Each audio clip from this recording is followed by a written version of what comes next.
Hello dear students, this is the video for class 8, chapter number 4, Algorithm and Flowchart.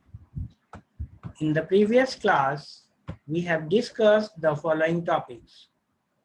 We have discussed about features of an algorithm, difference between algorithm and flowchart, and some examples of flowchart and algorithm. These topics were discussed. Now, today I am going to discuss the following topics. Today I will show you how to write algorithm and how to create flowcharts. I'm going to give you some examples. So first is algorithm to check even or odd number. Second topic is flowchart to check even and odd numbers. We will create the flowchart for the same algorithm. Third topic, algorithm to find the volume of a cuboid. Then we will draw the same flowchart for the same topic. Fourth topic, flowchart to find the volume of the cuboid. Then the last topic is flowchart to input two numbers and print the greater. So coming to the first topic, algorithm to check even or odd number. Step 1, take a variable x to store a number. You have to store a number inside the variable x. Step 2, input a number in the variable x. You have to input some number inside that variable. Then step 3, check the inputted number is totally divisible by 2 or not, which can be done by checking the remainder equal to 0. Okay, checking the remainder equals to 0. So if you want to check whether the number is even or odd, you have to check that the number is totally divisible by 2 or not. If it is totally divisible by 2, it is even number. If it is not totally divisible by 2, it is odd number. So you have to check the remainder. So step 4, if x percentage 2 equals to 0, then it will print even number. Now, what is the meaning of x percentage 2 here? This is not percentage sign in programming language. It is used to, this sign is used to find the remainder. So suppose you have inserted 25 inside the variable x. Okay, 25 inside the variable x. So x percentage 2 means what?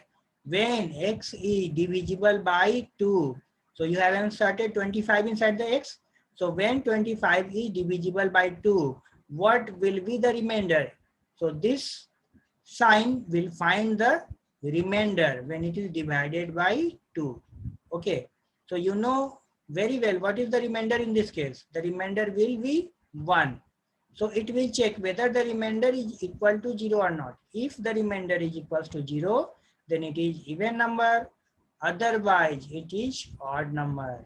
Then step number 5, print the result.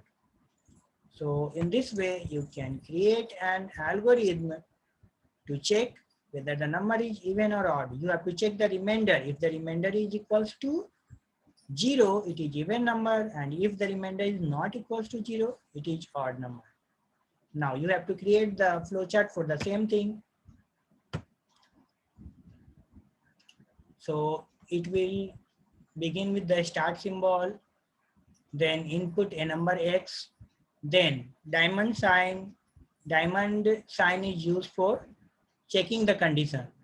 Okay, this is conditional statement, and this symbol is used for checking the condition. Now, if x percentage 2 equals to 0, again it will check the remainder. When x is divided by 2, it will check the remainder whether the remainder is equals to 0 or not. If the remainder is equals to 0, it will print x is even number because the condition satisfies to be true. And if the condition is true, it will print x is even number, means the remainder is equals to 0. When the number is divided by 2, the remainder is equals to 0, it means it is even number. And suppose the remainder, when x is divided by 2 and the remainder is not equals to 0, then it means it is odd number. Suppose you have taken 27 as the number and it is divided by 2. It is divided by 2. Obviously, the remainder is not equals to 0. 1 will be the remainder. When you will divide it, 1 will be the remainder. Okay. So 1 is not equals to 0. So condition does not satisfy. It will come to this part. Then it will print X is odd number. Then it will stop. And suppose if you have taken 24 inside the variable X, you can take another condition. Suppose you have taken 24 inside this variable X. Okay. You are the user. You have to input the number inside the variable. And suppose you have inserted 24.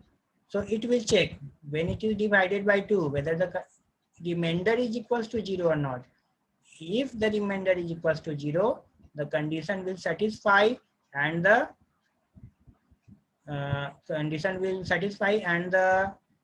program will come to this part and this statement will be printed. Okay, if the condition is satisfied to be true, then yes part, it will come to the yes part and it will print this statement. X is even number and then it will terminate. So in this way, you can create the flow chart for printing even or odd number. Now let us come to some different topic. You have studied the advantages of flow charts. These are the following advantages which I have already discussed. Then we have also discussed the disadvantages of flow chart. You have understood nicely what are the disadvantages: complex logic, alterations and modifications. If you have already created the flow chart, then its alterations and modifications is a very big problem.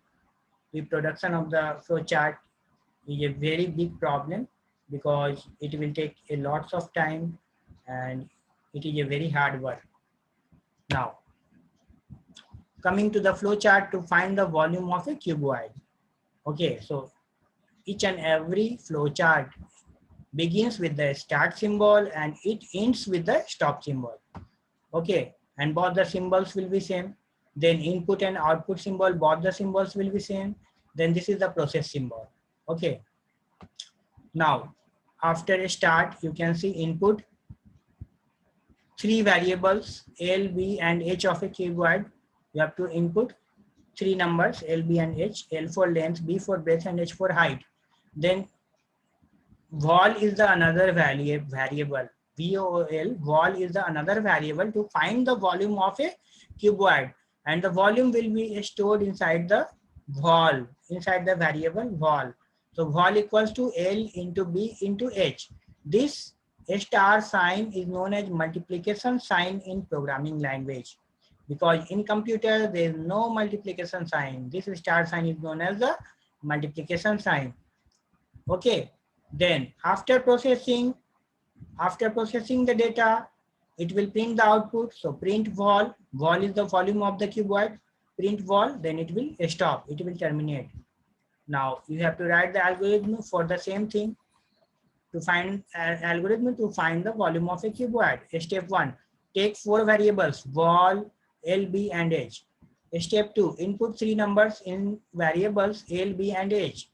Step number 3, multiply the 3 variables L, B, and H and store the result in another variable vol.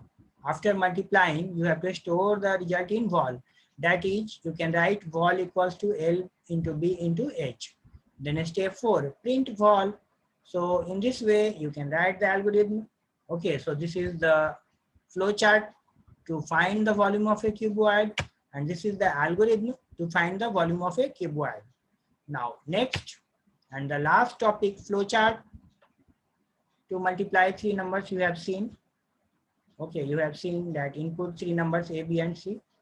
Then inside the variable D, all the numbers will be multiplied and D will be printed. So this is a very simple flow chart. Now last topic is create a flow chart to input 2 numbers and print the greater. You will have to input 2 numbers A and B, and computer will find which number is the greater number. So you have to create a flow chart for the same thing. It will begin with the start symbol, then input 2 numbers A and B. 2 numbers will be inputted. You will use parallelogram symbol. Then you have to use conditional statement. Okay, so this condition symbol will be used that is diamond shaped symbol. If A is greater than B, it will check the condition. If the variable A, the number which you have stored, you have inputted two numbers A and B, and if it is checking the condition. If A is greater than B, it means A is greater. If the condition is satisfied to be true, it will print A is greater. And if the condition does not satisfy, if A is not greater, if the condition does not satisfy, it will print B is greater. Or you can write here, it is better to write print A is not greater, because print A is not greater than B, not greater than B. Because it can be possible that A is equals to B. So if A is equals to B, then it means that B is not greater than A. So this statement is correct. It will print A is not greater than B. Okay, if the condition does not satisfy, it will print A is not greater than B, and then it will terminate the statement. Okay. So in this way, you can compare two numbers. And I hope you have understood the topic nicely, students. Thanks for watching this video.